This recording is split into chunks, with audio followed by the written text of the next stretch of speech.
Magandang umaga po sa ating lahat, mga kapatid. Magandang umaga din po, Father. Unang Biyernes sa panahon ng Kwaresma. At nagpapatuloy tayo sa ating pagninilay at sa ating mga pagbasa, narinig natin ang isa sa mga disiplina na hinihingi ng Kwaresma. Pag-aayuno, pagsasakripisyo. At sinasabi sa ating mga pagbasa, lalo na sa aklat ni Propeta Isayas, ang pagsasakripisyo, ang pag-aayuno na ginagawa natin ay dapat na maging taos puso. Hindi palabas lang, hindi pakitang tao lang, hindi para bang sa simula lamang. Ang pagsasakripisyo, ang pag-aayuno na dapat nating gawin ay nagdadala sa atin upang magkaroon ng pagbabago ng buhay.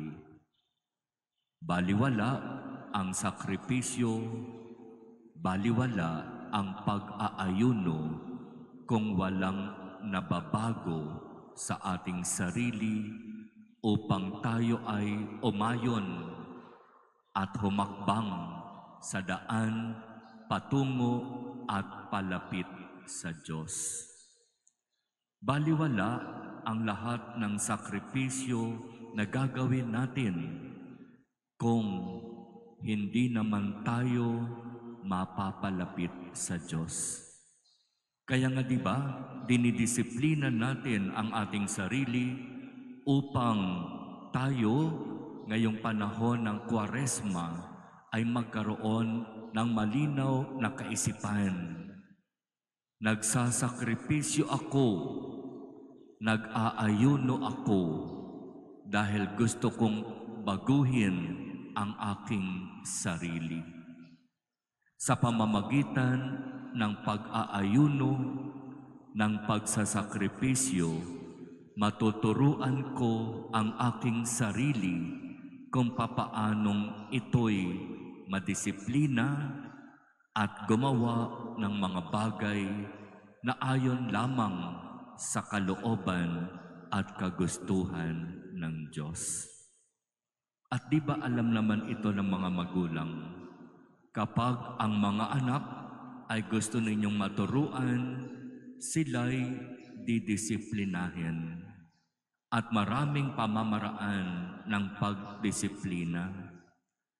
Gagawin yon ng magulang sapagkat mahal niya ang kanyang mga anak at gusto niya na yung kanyang mga anak ay lumaking mabuti.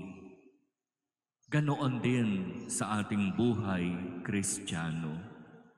Dinidisiplina natin ang ating sarili sa pamamagitan ng pag-aayuno at ng pagsasakripisyo upang anumang maling gawa at maling kaisipan sa biyaya at awa ng Diyos ay mabago at tayo'y magkaroon ng biyaya na tumahak sa landas patungo at palapit sa Diyos. Kaya huwag nating hayaan, mga kapatid, na mabaliwala ang lahat ng sakripisyo at pag-aayuno na gagawin natin. Huwag nating hayaan na masayang ang lahat ng sakripisyong ito. Hingin natin sa Diyos ang biyaya na ang mga sakripisyo, ang mga pag-aayuno na gagawin natin ngayon ay magturo sa atin sa kung papaano dapat baguhin ang ating mga sarili. At ipagkaloob nawa ng Diyos sa atin ang biyayang iyan. Amen.